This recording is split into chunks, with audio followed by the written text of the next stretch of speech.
नमस्कार, आप देख रहे हैं न्यूज विंग। दिन भर की बड़ी खबरों के साथ मैं हूं कीर्ति तिवारी। खबरों की शुरुआत करते हैं। कर्नाटक से निकला हिजाब का जिन अब झारखंड पहुंच चुका है। कल जहां पश्चिमी सिंहभूम के मंझगांव में सोशल मीडिया पर विवाद गहराने के बाद पुलिस ने सक्रियता दिखाते हुए आरोपी को गिरफ्तार कर मामले को शांत कराया था, वहीं शुक्रवार को जमशेदपुर के आम बागान में जुमे की नमाज के बाद all India minority social welfare front की ओर से कर्नाटक सरकार का पुतला दहन करते हुए हिजाब पर प्रतिबंध लगाए जाने का सख्त लहजे में विरोध किया गया है। हालांकि इस पर सोमवार को कोर्ट का फैसला आना अभी बाकी है। कर्नाटक में जो वाक़या पेश आया है उसके खिलाफ हम यहाँ पर हाजिर हुए हैं। देखिए, एक तरफ तो ये ऐलान किया था कि बेटी को पढ़ाओ, है ना, बेटी बचाओ। दूसरी तरफ ये ऐलान किया जाता है कि सबका विकास सबका साथ। ये कैसा विकास है कि मुसलमान को अपने मजहब के आइन के हक के लड़ने के लिए, उसकी अपनी मजहबी आज़ादी के लिए उसको खुल के रहने की इजाज़त नहीं है। अगर कोई गैर मुस्लिम माथे पे कशका लगाए, हाथ में वो अगर जन्नूर पहने, हाथ में धागा बांधे, उसको इजाज़त होती जाने के लिए। लेकिन मुसलमान तालिबा अगर वो अपने चेहरे पे हिजाब डाल के कॉलेज में जाए तो उसको मना कर दिया जाता है। इसलिए हम यहाँ पर मुतालबा करते हैं कर्नाटक की हुकूमत से कि हमारी मुस्लिम तालिबात को हिजाब के साथ पढ़ने की वो इजाज़त दें और उन पर कोई रोकथाम ना करें।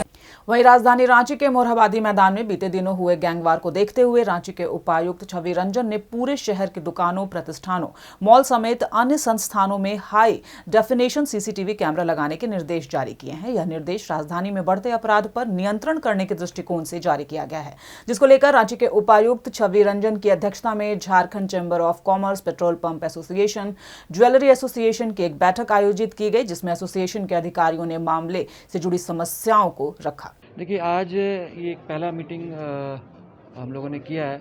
जैसा कि आपको पता हो कि हमने जो है पत्र के माध्यम से रांची ज़िला के खासकर शहर के चैम्बर्स और जितने भी प्रतिष्ठान हैं, जितने भी एसोसिएशंस हैं, जितने भी संघ हैं, उन सभी को हमने अपील किया था कि वो अपना जो शॉप है, प्रतिष्ठान है, उसके बाहर पब्लिक एक्सेस जहाँ पर है वहाँ पर वो सीसीटीवी लगाएं और साथ ही साथ उसका इंटरनेट फीड जो एक्सेस होता है हमारा, वो हमारे कंट्रोल रूम को दे। इससे दो फ़ायदे हैं।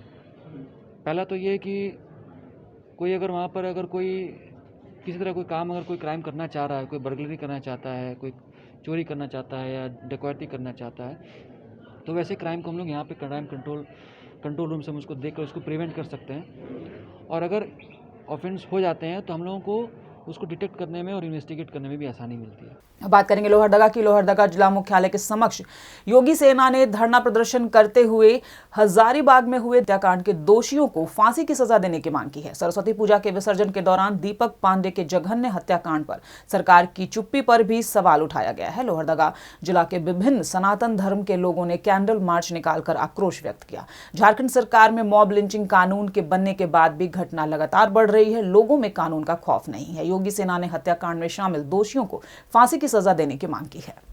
अब बात करेंगे गढ़वा की। गढ़वा नगर उटारी थाना क्षेत्र के मर्चवार गांव में तिल का जहरीली लड्डू खाने से धनंजय प्रसाद की 2 बेटियों की मौत हो गई। एक बेटी एवं उसकी सहेली की स्थिति अभी गंभीर बनी हुई है।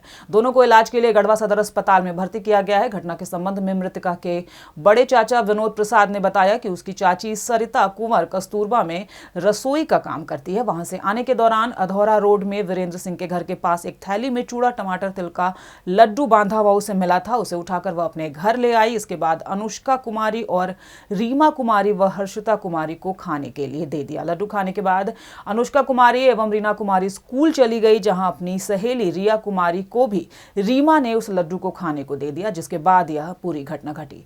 ये देखिए, ये हुआ है कि हमारा भवा के अनुसार तो कस्तूरबा में काम करती है, वहाँ से चली तो अधौरा वाला रूट में विजय सिंह के घर के पास एक polythene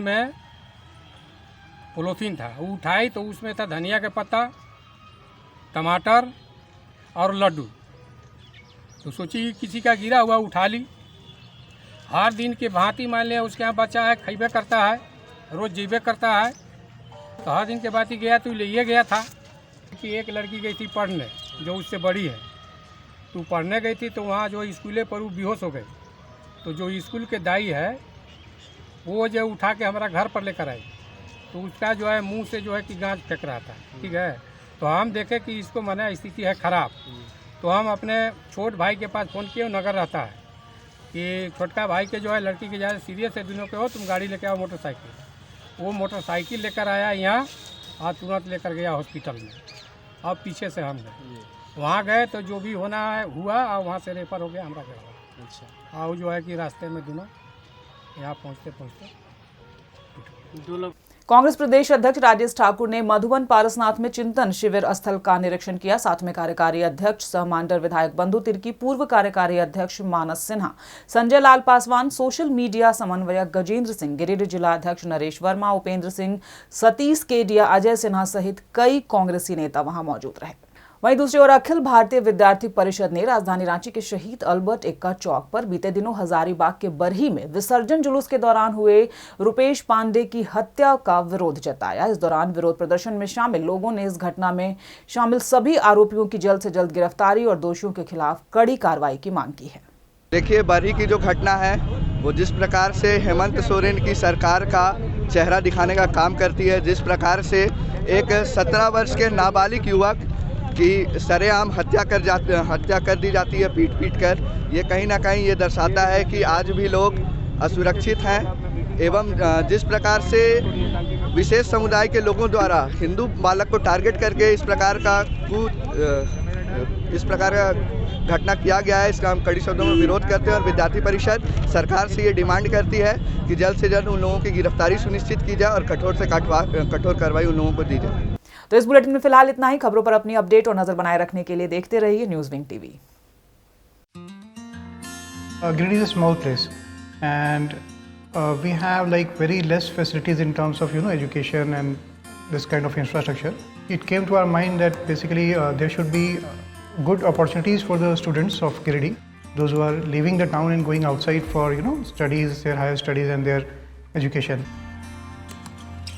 I wanted my son to start with the coding classes, so I researched it online. I got through all the reviews and everything. Then I got in touch with the White Hat representatives, and I was very happy with the progress and all how he was doing. So then I thought that why not to implement it in our school so that all the students are able to learn this thing. I started coding because we can make our thoughts real. We can interact with the computer. White Hat Junior is helping me to create a web browser. And I think on this part, White Hat is actually leading, on this coding platform. It is definitely a very good platform, and one should implement in every school.